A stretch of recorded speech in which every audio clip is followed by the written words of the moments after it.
It is around 10 o'clock at night on an oil platform in the middle of the North Sea, and suddenly there is an explosion.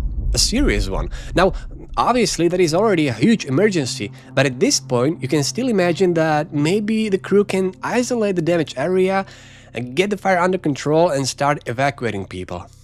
Except this is not what happens. About 20 minutes later there is another explosion, and this one is much bigger. Then another part of the platform goes up. The fire is not getting weaker, it is growing so quickly that honestly something does not make sense anymore, because Piper Alpha has already stopped producing. It is already burning, and yet enormous amounts of gas are still reaching the flames from somewhere.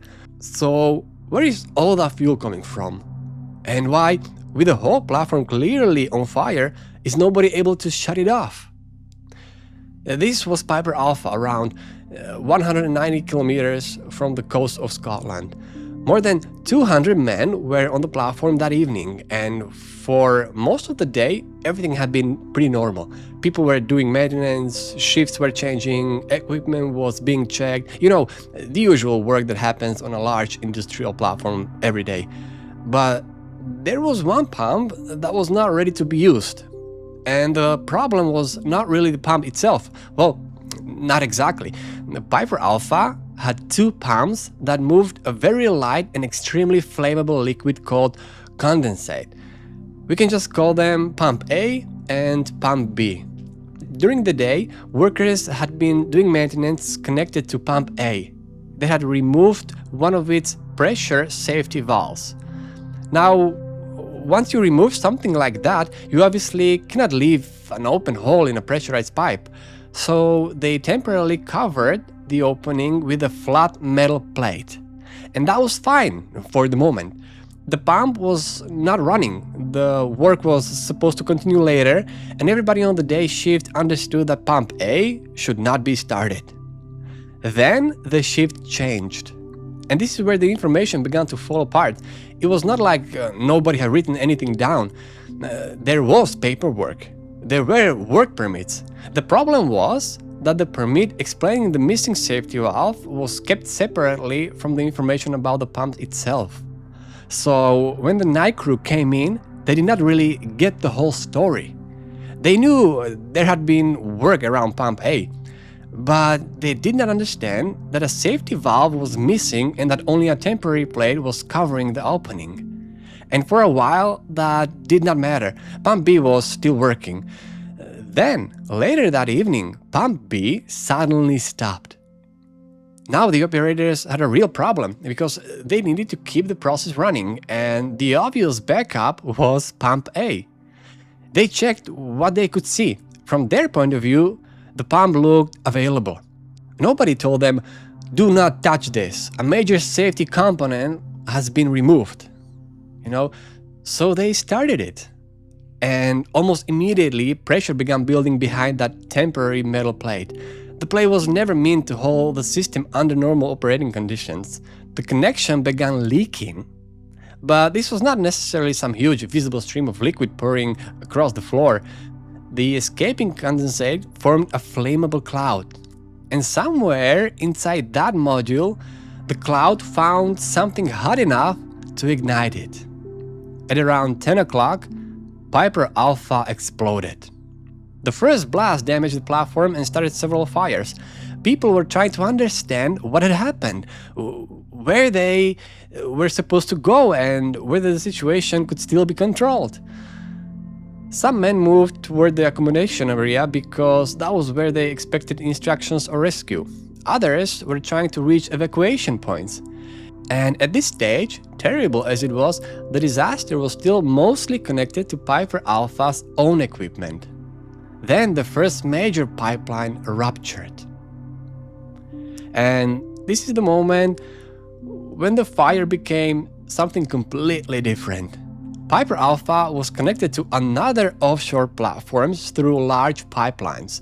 Those pipelines were full of pressurized oil and gas. So when the heat caused one of them to fail, all of that gas suddenly had a new exit, straight into the fire. The explosion that followed was enormous. And after that, you are no longer really looking at a normal platform fire. You are looking at a giant torch in the middle of the sea. But here is the part that is hard to understand at first. Some of the installations connected to Piper Alpha were still operating. The people on those platforms could see the glow in the distance, but they did not have a clear picture of exactly what was happening. And shutting down production was not treated like pressing one simple emergency button. It was a major decision. There was pressure not to stop the system unless it was absolutely necessary, and the procedures did not make it easy for somebody to say, "I do not care what the normal chain of commands is, shut everything down now." So they hesitated. And during that hesitation, the pipelines connected to Piper Alpha were still full, still pressurized, and still feeding the disaster. Just think about that for a moment. The platform is already burning. The men on board are trying to escape, and kilometers away, the larger system around Piper Alpha is still helping to keep that fire alive. It is like trying to put out a burning building while someone outside continues pumping fuel into it because nobody has clearly told him to stop. And then another pipeline fails, and later another one. Each rupture adds more fuel, more heat, and another explosion. At that point, the fire is no longer something anybody can fight. The only thing left is to get away from it. But even that is not simple. Smoke is moving through the accommodation areas. Some lifeboats cannot be reached or launched. Helicopters cannot safely come close to the platform. And there is no clear controlled evacuation where everyone calmly follows one road. Some of the men wait for the instructions that never really come. Others decide they cannot wait anymore. They climb down as far as they can and jump into the cold North Sea. I mean, imagine having to make that choice. Stay on a platform that is collapsing and burning around you, or jump from high above the water in darkness into the sea.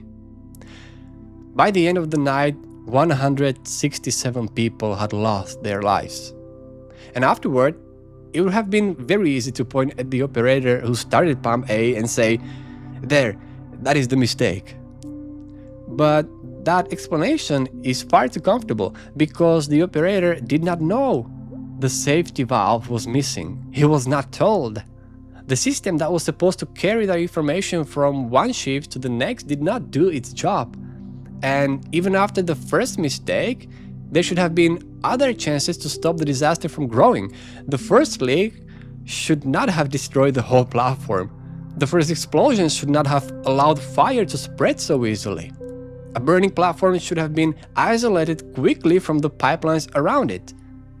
The people on neighboring installations should have had clear authority to stop sending hydrocarbons toward an emergency. And the men on Piper Alpha should have had a practiced way to escape when the normal evacuation roads were no longer usable. But each safety layer seemed to depend on another layer working correctly. And once one of them failed, the next one was already under more pressure. The investigation that followed changed offshore safety in Britain. Permit-to-work systems were redesigned. Shift handovers became much more serious. Pipeline isolation and emergency shutdown systems were reconsidered. And companies could no longer simply say, "We follow the rules." They had to show that they had actually understood the dangers on their own installations and had a real plan for dealing with them.